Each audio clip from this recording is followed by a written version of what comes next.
I'm a black person, so I don't need to be like taken care of health wise. And that really triggered me because I don't think we realize how much we spend on education in Africa for children, but we do spend a lot. But in Ghana, like every 3 seconds you have to pay for school fees, school uniforms, canteen, transport. Like the expenses are too much. Like How do people get accommodation in Venice? Like, as in someone, because my friend is gonna come to Venice like very soon. Where should you start from? I wish your friend good luck because Venice is a very touristy city, so there are a lot of tourists. And as a landlord, you, I know it's normal. Like tourists pay more than normal people because they stay there for a few nights and they give you like 1 month's worth of rent. So for locals, it's easier and it's more convenient to give apartments to tourists than to people who actually stay there. And so this is affecting a lot of students and a lot of people who actually need a home. And so this has risen the prices of rent if you're looking for some. And people like have to move out of the island and go like in the outskirts to find places because And then they go to the island yeah, every day. yeah. Crazy. It's still well connected. Like there are buses, there are trains, there is trams. Like there's a lot of like you can get easily by. Like you can take like 10 to 20 minutes or 30 minutes. So it's like doable. It's just that it's not fair because there are people that actually need the homes, and it will be more convenient for students and people to live in Venice. And because of the overpopulation of tourists, it's barely impossible. Yeah. So yeah, what parts of Italy have you been to? Have you been to everywhere in Italy, or where have you been to so far? Not everywhere, but I've traveled a bit. Yeah, I can say I've traveled a little bit, yes. So yeah, what's this thing about the north and the south? You've been to the north and the south, right? Yes, I have. So tell us, like, from your experience, first-hand experience, what are the differences between north and the south? Okay, so the north is given very modern, like there are lots of industries, a lot of factories, like it's very developed. Yeah, and people come there to like hustle basically. Whilst the south is given more homey vibes, like it's chill, like it's very the community. You can feel more the community. Everybody's super nice. The food is good. Oh my god, it's very good. And yeah, it's less expensive also because everybody goes in the north to work and most of the facilities are there. And so it's giving big city, like every big city, I mean, Oh, it's very bet. expensive and most of the north has big cities, big metropolis. So yeah. And is it true that cars are not allowed in Venice? Yes, it's not like they're not allowed. You can't literally How does because that work? so like Venice is a group of islands, okay? And so if you need to go from an island to the other, you can't take a car because there is water in between. And so your only means of transport is either walking and you take bridges that connect the islands, or you take a boat. So there's no flyover or bridge for cars. No, no, there's none. There's not even space. Yeah. Is it is it something that's cool or it's like really bad? No, it's actually very cool because it doesn't lack anything. Because some people ask me, what if you're sick and you need an ambulance, Like, what if there Yeah, is a true. crime going on and then you need Yeah, the police? yeah. But they have police ambulance, they have like police boats, ambulance boats, you name it. They have everything but on boats. Yeah, yeah. So. So what if it's like you need to put off a fire? How are you gonna do it? They have the firefighters that come with like the big ship or the boats, depending on where you live. Because if your street, which is the canal, is little, then they have like the smaller boats. Otherwise, if you like live where It's it's open, they have the big ships. Yeah. okay. So basically, every corner of Venice has some direct contact with the water body. Yes. Yes, it's surrounded by water. Yeah. Is it possible that someone says in the middle of Venice and there's no water around the person? No, no. Yeah, I was told in Italy that you guys can write exams anytime you want, something like that. Yeah. How does that work? So in university, I think it's very chill because you can go to classes. It's the same if you go or don't go. At least for my university, in my department, because if you study in medicine or something, it's more strict because you need to go to classes and things like that. But I was doing languages and economics and marketing, so it was more chill. And so I mostly didn't go to classes. Actually, I used to travel a lot during school time, and then before exam season, I would study hard and then give my exams. But yeah, so there is no pressure. Like if you don't go to class, nobody's gonna mark you absent. Like, and if you don't pass an exam or you don't want to do it, you can do it the next time. Like every exam session gives you two opportunities. So like, let's say the first semester, we do our exams in January, and so in January you have two dates in which you can give the exam, and if you don't do it, you can do it like the other semester. But like nobody's gonna like you don't fail basically. You can give your exam whenever you want, whenever Like, you're ready. is it just one subject or all the subjects you can give them? All the subjects, yeah. When I was in my first year, I did my third year exams first because I thought the classes were interesting.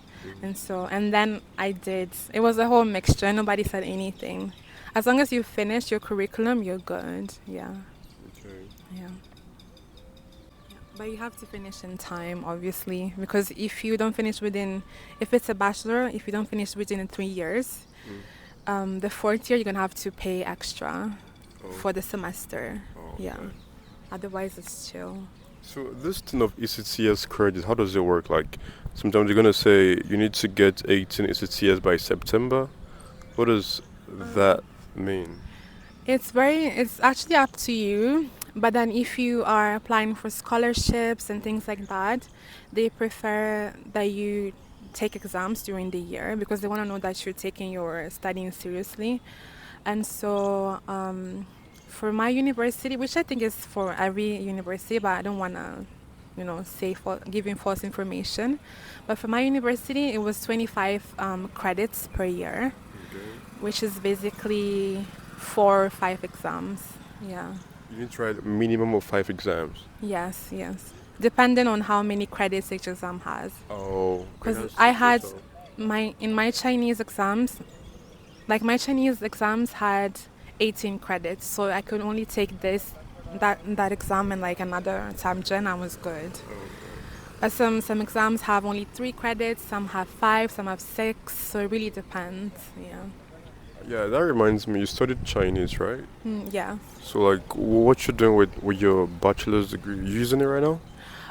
Not yet, but I wasn't sure what I wanted to do when I started, but I really know that I love to learn languages and I wanted to learn something new, and I was like, what should I learn?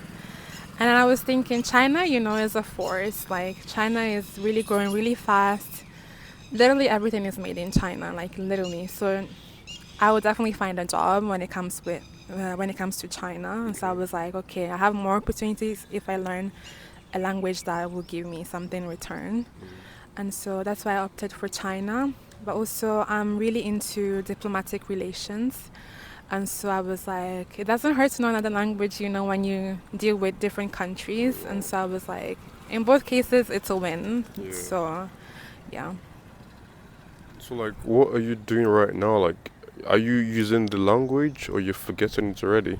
No, I'm not forgetting it, thank God. But I hope I don't forget it. I'm not using it, but I'm working in diplomacy right now a little bit. Like I work with embassies, consulates, and internationally. So I'm still doing what I want, but I wish I had to do more with China as well. Yeah. Okay. You got any plans to go to China, or you just chilling, waiting for something to come to you? I think I want to go to China one day.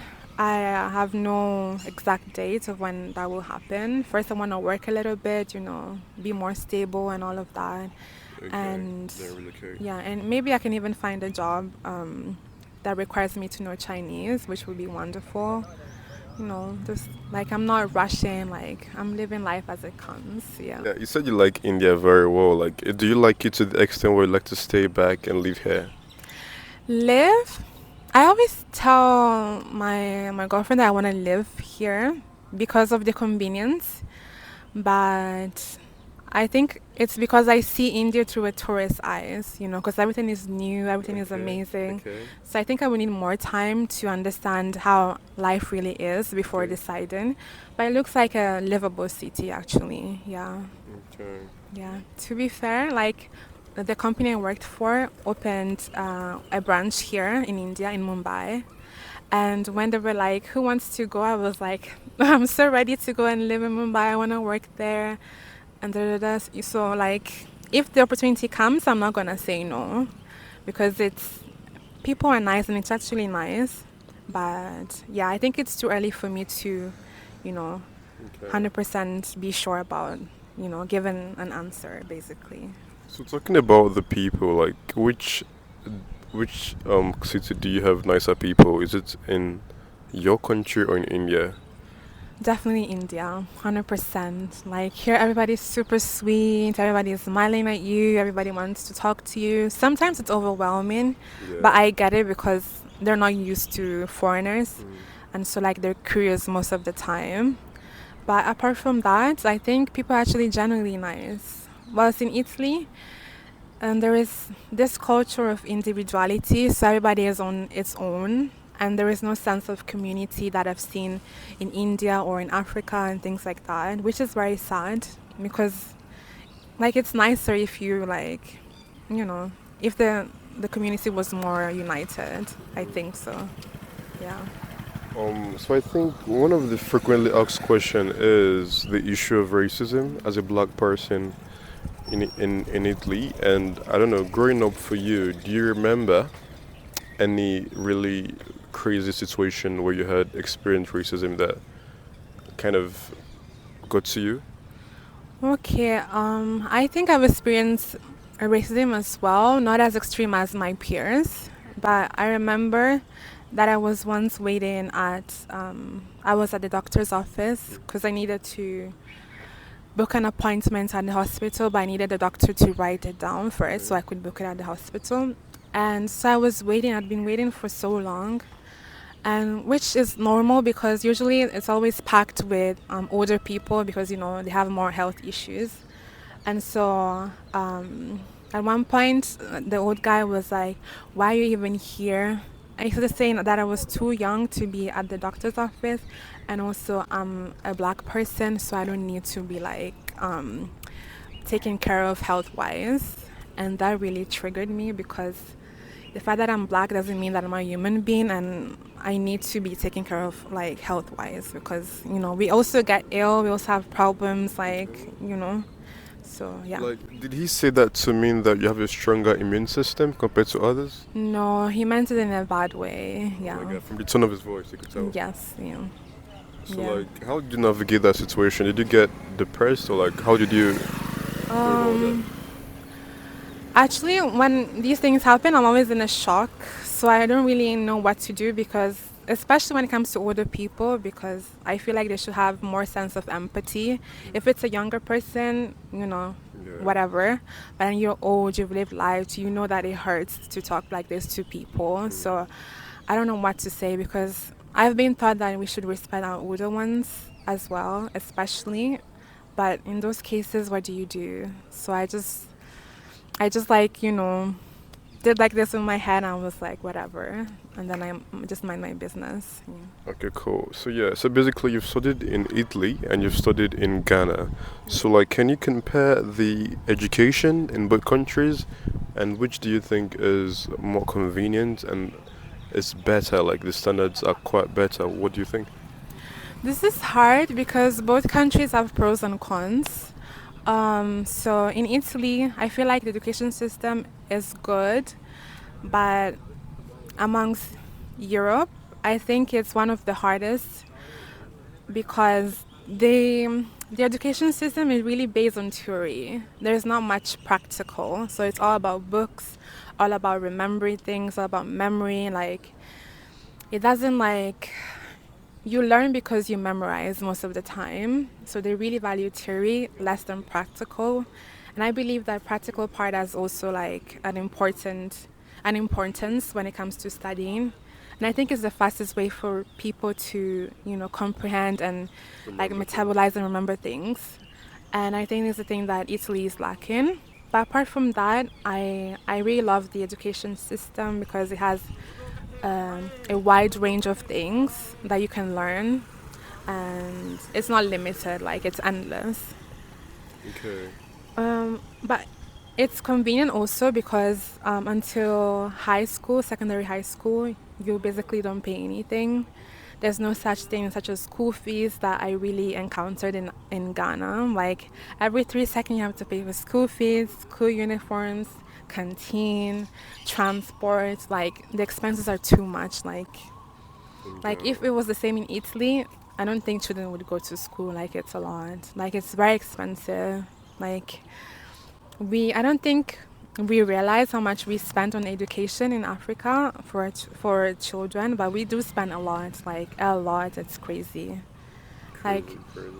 like me and my sister were in Ghana. My mom was in Italy, and she was complaining because she was spending too much.